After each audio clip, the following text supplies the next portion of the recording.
आज हम किसी भी लाइन का इंक्लिनेशन क्या होता है और उसकी स्लोप क्या होती है इस पे बात करते हैं। तो सबसे पहले देखते हैं लाइन की इंक्लिनेशन क्या है।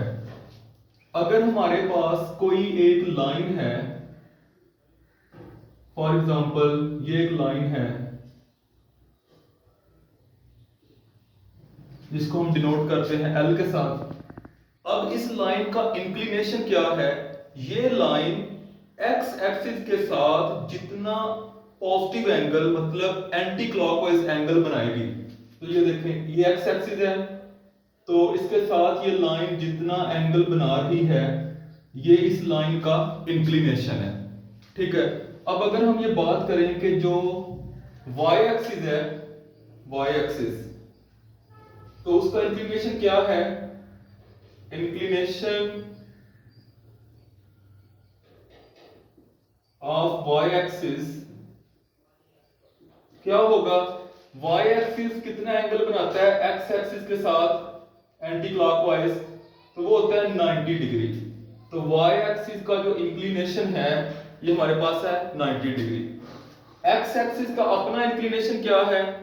0 डिग्री। तो ये हमारे पास इंक्लिनेशन की डेफिनेशन बनती है। अच्छा, इसके बाद हम देखते हैं स्लोप।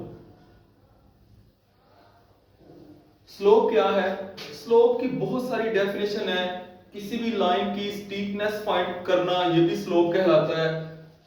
और स्लोप की डेफिनेशन ये है कि फॉर एग्जांपल अगर एक ये ट्रायंगल है मेरे पास, ये एंगल अगर हम रखते हैं थीटा या अल्फा, तो ये जो लाइन है इसकी स्लोप क्या है? इसको बोलते हैं राइज, और ये क्या है? रन। तो स्लोप का ये भी एक फॉर्मूला है, slope is equal to rise over run, ये होगा। ठीक है। तो अगर हमारे पास कोई दो पॉइंट है तो स्लोप का एक फॉर्मूला ये है कि अगर हमारे पास कोई दो पॉइंट है, ए पॉइंट है x1 y1 और बी पॉइंट है x2 y2, कोई दो पॉइंट है, तो उन दो पॉइंट को मिलाने वाली जो लाइन होगी उसकी स्लोप क्या होगी? स्लोप को हम m से डिनोट करते हैं, तो वो होगा y2 minus y1 over x2 minus x1। ये इसका मेन फॉर्मूला है स्लोप का, कि अगर कोई दो पॉइंट दिए हैं, उन दो पॉइंट को मिलाने वाली जो लाइन है उस लाइन का स्लोप क्या है, तो ये फॉर्मूला है। तो इसका हम छोटा सा ये फॉर्मूले का प्रूव करते हैं कैसे होगा। मिसाल के तौर पे देखें, हम ये कहते हैं कि हमारे पास ये एक्स वाई प्लेन है, तो यहां पे हमारे पास कोई दो पॉइंट हैं। फॉर एग्जांपल चलें एक ये पॉइंट ए कर लें, इसके कोऑर्डिनेट्स x1 y1, और एक ये पॉइंट कर लें बी, इसके कोऑर्डिनेट्स हैं x2 y2। तो इस लाइन की स्लोप क्या होगी? इस लाइन की स्लोप निकालिए। तो अगर हम यहां पे एक ये राइट ट्रायंगल बनाएं, ये एंगल थीटा है, तो हम इसमें से अगर tan की वैल्यू निकालें, क्योंकि tan क्या होता है? वो होता है rise over run, perpendicular over base. तो tan की वैल्यू अगर निकालें, हमें पता है इस साइड की लेंथ क्या होगी? इस साइड की लेंथ देखें क्या होगी? ये जो पॉइंट है अगर देखा जाए तो यहां तक क्या हो गया? x2, क्योंकि देखें ना ये जो पॉइंट है इसके कोऑर्डिनेट्स हैं x2 y2, तो अगर देखा जाए तो ये x की लेंथ x2 होगी, और यहां तक अगर देखा जाए तो यहां तक x की लेंथ क्या है? x1।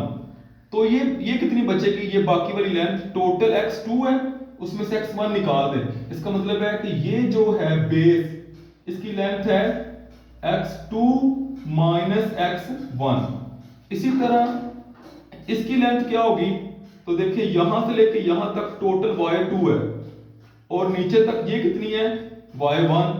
तो ये बन जाएगी y2 माइनस y1। तो स्लोप क्या होती है? tan थीटा से भी स्लोप को हम डिनोट करते हैं m। स्लोप क्या होगी? राइज ओवर रन, तो y2 minus y1 over x2 minus x1। तो ये हमारे पास ये भी स्लोप का फॉर्मूला इस तरीके से हम डिराइव कर सकते हैं। अच्छा, अगर हम ये कहें कि x एक्सिस की स्लोप क्या है, तो slope of slope of x axis क्या होगी? सबसे पहले आप ये देखें कि एक्स एक्सिस जो है उसका इंक्लिनेशन क्या है, उसका थीटा क्या है, उसके बाद उसका टैन ले ले तो ये भी स्लोप का फार्मूला है।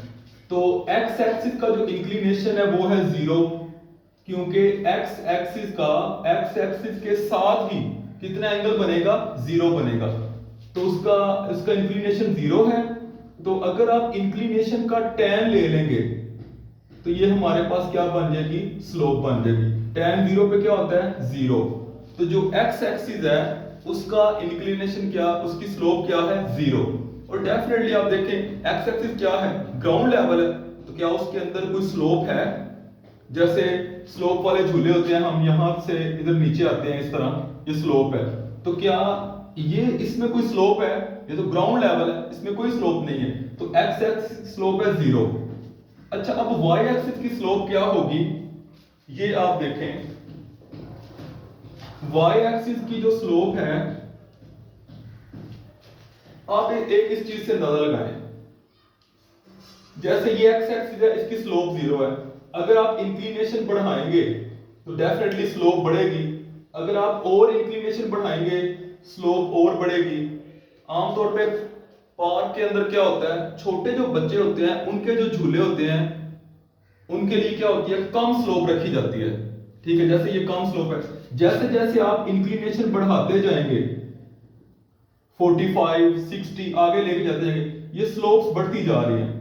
ठीक है, इवन हम अगर ये देखें, हमने इंक्लिनेशन और बढ़ा दिया तो स्लोप और बढ़ गई। अब आप खुद अंदाजा करें, आप सोचें कि अगर इस टाइप की कोई स्लोप हो तो मेरे ख्याल से इस टाइप की स्लोप जो है ना, ये भी एग्जिस्ट नहीं करती। क्यों नहीं करती? कि मतलब इस तरह कहीं पे बनाई नहीं जाती। उसकी वजह क्या है कि जब यहां से कोई भी आदमी नीचे आएगा तो इतनी स्पीड से नीचे आएगा कि वो स्लाइड नहीं करेगा, बल्कि वो टॉपल ओवर कर जाएगा। वो इस तरीके से लुढ़खड़ा के आएगा, डेफिनेटली ऊपर से इतनी स्पीड से आएगा। तो ये भी, इसकी भी स्लोप बहुत ज्यादा है। तो 90 की इसकी स्लोप क्या होगी? y एक्सिस की। तो ऐसी कोई स्लोप बनाई नहीं जाती कि इधर से ऐसे नीचे आना है। अब इसकी स्लोप है क्या? देखिए, इसका इंक्लिनेशन कितना है, हमने ऊपर पढ़ा था 90 डिग्री। y एक्सिस जो है उसका इंक्लिनेशन है 90 डिग्री। इंक्लिनेशन की अगर आप tan ले लेंगे तो उसका नाम भी स्लोप होता है। तो tan 90 पे क्या होता है? अनडिफाइंड। इसका मतलब है जो y एक्सिस है उसकी जो स्लोप है वो अनडिफाइंड है। तो स्लोप हम कैसे ले सकते हैं? स्लोप हम किसी भी लाइन का अगर इंक्लिनेशन मालूम है तो उसके ऊपर आप tan अप्लाई करें, स्लोप आ जाएगा। दूसरी बात, अगर आपको कोई दो पॉइंट दिए हुए हैं, मिसाल के तौर पे एक पॉइंट आपके पास A है 1,2 और एक पॉइंट B है 2,5, तो इसकी स्लोप क्या है? तो फिर फार्मूला कौन सा यूज करना है? y2 minus y1 over x2 minus x1। तो ये क्या है? x1 y1 x2 y2। 5 minus 2 over 2 minus 1, तो इसकी स्लोप आ जाएगी 3 ओवर 1, तो इसकी स्लोप आ जाएगी 3। ठीक है, ये हमने दो फार्मूले पढ़े हैं स्लोप के। और भी बहुत सारे तरीकों से स्लोप निकाली जा सकती है, वो इंशाल्लाह हम नेक्स्ट वीडियो में पढ़ेंगे। तो आज जो हमने पढ़ा है वो यही है कि लाइन का इंक्लिनेशन क्या है और उसकी स्लोप कैसे निकाली जाती है।